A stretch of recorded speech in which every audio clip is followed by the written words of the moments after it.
හරි. එහෙනම් වැඩි කතා නැතුව අපි බලමු කොහොමද මේ ෆුවල් පාස් එක හදාගන්න නැත්නම් තෙල් ගහ ගන්න පුළුවන් QR එක කොහොමද හදාගන්නේ කියලා. මේක බොහොම ඊසි වැඩක් තියෙන්නේ. මුලින්ම යන්න මෙන්න මේ fuelpass.gov.lk කියන වෙබ්සයිට් එකට ගියාට පස්සේ ඔයාලට මෙන්න මේ වගේ ඉන්ටර්ෆේස් එකක් තමයි බලා ගන්න පුළුවන් වෙන්නේ. ඊට පස්සේ මේකේ තියෙනවා vehicle registration කියලා එකකුත් vehicle login කියලා එකකුත් තියෙනවා. මේකේ vehicle registration කියන්නේ ඔයා අලුතෙන් වාහනයක් රෙජිස්ටර් කරගන්න ඕන. හැබැයි මේක කලින් රෙජිස්ටර් කරලා තියෙනම් ඒක කරන්න බෑ. අලුතෙන්ම ඒ වාහනට QR එක කලින් හදලා නැත්නම් රෙජිස්ටර් කරගන්න යන්න තියෙන විදිය. ඉතින් මේක බොහොම ලේසි. vehicle registration වලට ගියාට පස්සේ ඔයාගේ ID නම්බරය මෙතනට දෙන්න. මෙතන NIC කියලා ක්ලික් කරලා නැත්නම් පාස්පෝර්ට් නම්බරය දෙන්නත් පුළුවන්. ඊට පස්සේ මෙතන තියෙනවා ඔයා රෙජිස්ටර් කරගන්න බලාපොරොත්තු වෙන තමන්ගේ ඒ කියන්නේ තමන්ගේ මේ දුරකථන අංකය. ඒ දුරකථන අංකය මේ විදිහට ටයිප් කරලා මෙතන send OTP කියන එක ක්ලික් කරාට පස්සේ මෙතනට ඔයාට ෆෝන් එකට එනවා විනාඩි 5ක් ඇතුළත ඇතුල් කරන්න කියලා කෝඩ් එකක් OTP එකක්. ඒ OTP එක මෙතනට දීලා ඊට පස්සේ මෙතන verify කියන එක ඔබන්න ඕන. ඊට පස්සේ ඔයාගේ නම මෙතනට දෙන්න. ඒක ලොකු ඉෂුව එකක් නැහැ මෙතන. අපි හිතමු සමන් පෙරේරා කියලා ඒ වගේ දීලා ඊට පස්සේ ඇඩ්‍රස් එකත් මේ විදිහට දෙන්න. ඊට පස්සේ මේක නෙක්ස්ට් කරාට පස්සේ එනවා වාහනේ ඩීටේල් ටික එන්ටර් කරන්න. ඒ කියන්නේ මෙන්න මේ ටැබ් එකට යනවා. වාහනේ ඩීටේල් ටික එන්ටර් කරනකොට ලොකු දෙයක් නැහැ. ඒකේ අහනවා පෙට්‍රල්ද ඩීසල්ද කියලා අහනවා. චැසි නම්බරේ මොකක්ද කියලා අහනවා. ඒ ටිකේ විස්තර ටික ආවට පස්සේ මේක කිසි ගැටලුවක් නැතුව රෙජිස්ටර් කරගන්න පුළුවන්. ඒතර ඔයාලට QR එකක් තියෙනවා. ඒ QR එක ඩවුන්ලෝඩ් කරගන්න පුළුවන්. ඊට පස්සේ ඔයා මේක කලින් අරගෙන තියෙනවා නම් කලින් QR එක තිබුණා නම් එහෙම කිසි ගැටලුවක් නැහැ. මෙතන vehicle login එකට යන්න. ගිහිල්ලා ඔයාලගේ මොබයිල් නම්බර එක දෙන්න අර වාහනේ රෙජිස්ටර් කරපු. දැන් මම මගේ වාහනේ රෙජිස්ටර් කරපු නම්බරය දෙනවා.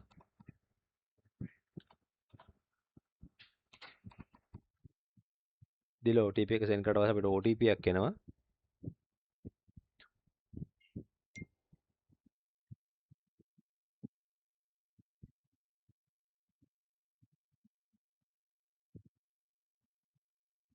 ඒ OTP එක දීලා ලොගින් වුණාට පස්සේ මෙන්න මේ වගේ ඔයාලගේ QR එක දෙනවා. ඊට පස්සේ ඒක අපිට ඕන නම් ඔයාගේ මොබයිල් එකට යවන්න පුළුවන්. ඒක නැත්නම් මේක ඩවුන්ලෝඩ් කරගන්න පුළුවන්. ඩවුන්ලෝඩ් QR දුන්නාට පස්සේ ඒක ඩවුන්ලෝඩ් කරගන්න ඕනද කියලා අහනවා. ඊට පස්සේ අපිට අපේ මැෂින් එකේ අපිට මේක ඩවුන්ලෝඩ් කරගන්න ඕන තැනක් දෙන්න පුළුවන්. දීලා සේව් කියන බටන් එක දුන්නාට පස්සේ මේක අපේ කම්පියුටරේ අවශ්‍ය තැනට සේව් වෙනවා. ඉතින් මේකම තමයි මේක ෆෝන් එකෙන් කරන්නත් පුළුවන්. කිසි ගැටලුවක් නැහැ. මොබයිල් එකනොත් මේ විදිහට තමයි කරන්නේ. ඊට පස්සේ වැදගත්ම දේ තමයි දැන් වෙලා තියෙන දේ අපි තුන්වෙනිට කතා කරන්නේ මොකද්ද මෙන්න මේ ඔයාලගේ තිබුණු වාහනේ ඔයාලා විකුණලා නම් තියෙන්නේ. එතකොට ඒ වාහනේ දැන් වර්තමාන අයිතිකාරයට එයාගේ ෆෝන් එකට QR එක ගන්න විදියක් නැහැ. මොකද හේතුව එයා ඕල්රෙඩි ඒක රෙජිස්ටර්ඩ් කරපු නිසා. ඒක නිසා අපිට පුළුවන් ගෙදර ඉඳගෙන මෙන්න මේ උදව්ව කරන්න. මොකද ඔයාගේ ෆෝන් එකටනේ මේ ඒකේ ඒ ඔයා විකුණපු වාහනේ QR එක හදලා තියෙන්නේ. ඉතින් එයා කතා කරනකන් ඉන්නේ නැතුව ඔයාට මෙන්න මේ දේ කරන්න පුළුවන්. ඔයා ආයිමත් ගිහිල්ලා vehicle login කියන එකට යන්න. ගිහිල්ලා නැවතත් ඔයාගේ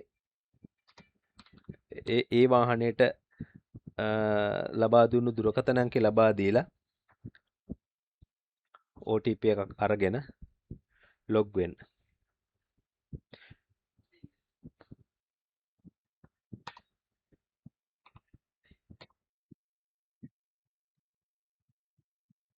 log වුණාට පස්සේ මෙන්න මෙතන තියෙනවා පේනව නේද? delete profile කියලා කොටසක්. මේ delete profile කියන එකෙන් අපිට පුළුවන් ඔයාගේ නම්බරෙන් ඒ රෙජිස්ටර් කරලා තියෙන ඒ ඔයා විකුණපු වාහනේ ප්‍රොෆයිල් එක delete කරලා දාන්න. ඊට පස්සේ are you sure want to delete your profile කියලා දුන්නා පස්සේ confirm කරලා පස්සේ ඔයාගේ ෆෝන් නම්බරය ආයිමත් මෙතනට දෙන්න. OTP එක send OTP කියන දුන්නාට පස්සේ මෙතනින් ඔයාට ආයි OTP එකක් එනවා. ඒ OTP එක දෙන්න මෙතනට දීලා verify කරලා delete profile කියන එක ක්ලික් කර ගමන් ඔයාගේ ඔයා විකුණපු වාහනේට ඔයා හදපු ප්‍රොෆයිල් එක ඩිලීට් වෙනවා. අන්න එතකොට පුළුවන් ඔයා විකුණපු වාහනේට දැන් තියෙන වර්තමාන අධිකාරයට එයාගේ මොබයිල් නම්බරයට මේකට QR එකක් හදාගන්න.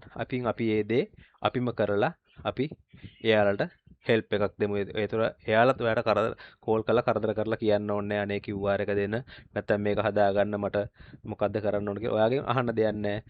ඔයා මේ දේ කරලා දුන්නාට පස්සේ එයාට පහසුවෙන්ම මේක තනියම යාට කරගන්න පුළුවන්.